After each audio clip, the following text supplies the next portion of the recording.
Good morning to all.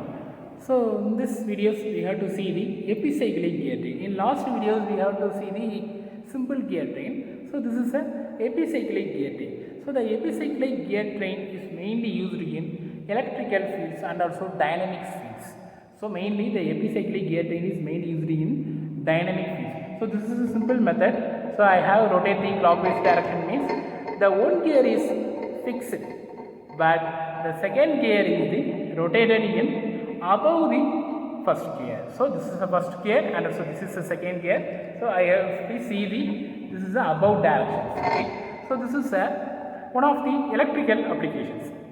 The same concepts, the two gears will be used, and also this gear is gear teeth, one teeth is directly contact with the second gear teeth, so you directly matched, but the gear rotation direction will be is a 360 degree rotation. The second gear is rotate 360 degree above the around the first gear. Above, it's not above the, it's the around the first gear. So this is one of the electrical applications. Mainly in this electrical epicyclic gear train application is mainly to measure the motor load in electrical size. You have to study, next semester you will study the dynamics of machinery subjects. So in this dynamics of machinery subjects, mainly in dynamics labs, the electrical loads calculations and also the power calculations.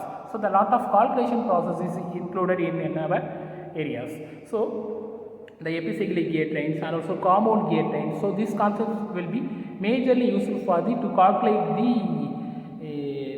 parameters, electric parameters, and also to calculate the loads also. So loads means that you apply the manual load and also you apply the automatically load. So easily you calculate the load in kg, but because the load unit is the kg, is simply multiply with 9.81 or 10 means is easily converted to the Newton value. So the kg is converted to the Newton, simply value is multiplied with the 10. So this is the Newton values. Okay.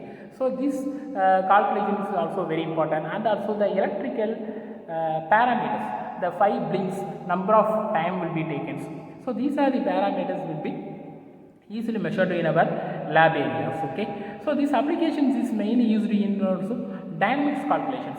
Already I told the statics and dynamics. Statics is standard question, but dynamics is a movement.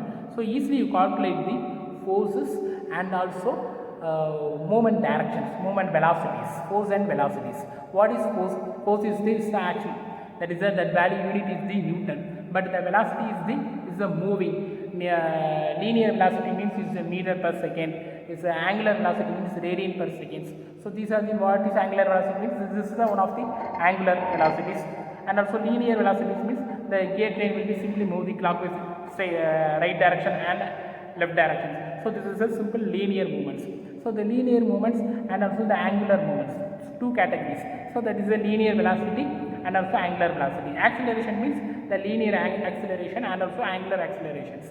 That is a meter per second square, radian per second square. This is the SI unit of the velocities and also accelerations. So this is a simple method for to measure the force and the velocities. So you have calculate the one object is moving. You calculate the force, velocities, accelerations. So the lot of things means that is the dynamics. That object is in still conditions. Static condition means that is you have to study the what are the forces are acting and what are the links. Simply you calculate means that is a statistics. So statistics, dynamics is totally different. Dynamics is very very important because you running the one machine. Manufacturing machine means that is the dynamic calculation is very very the internal parts, the vibration setups.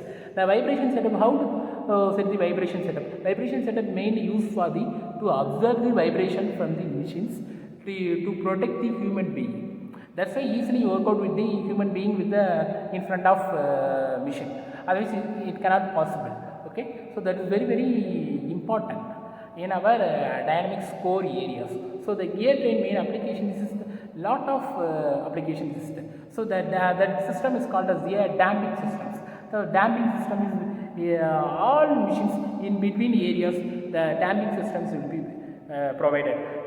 For example, simply you like the bus, lorries, it's also damping system is there. Because if it is you select the bus or lorry means you have speed brake, lot of speed brakes in our roads, so the lot of forces, vibrations will be created. So the vibration is create the forces. That forces is directly attacked with the human being. So it is protected from the by using the damping systems. So in the lot of damping systems, the gear setups is also majorly used in our core areas. Okay, thank you.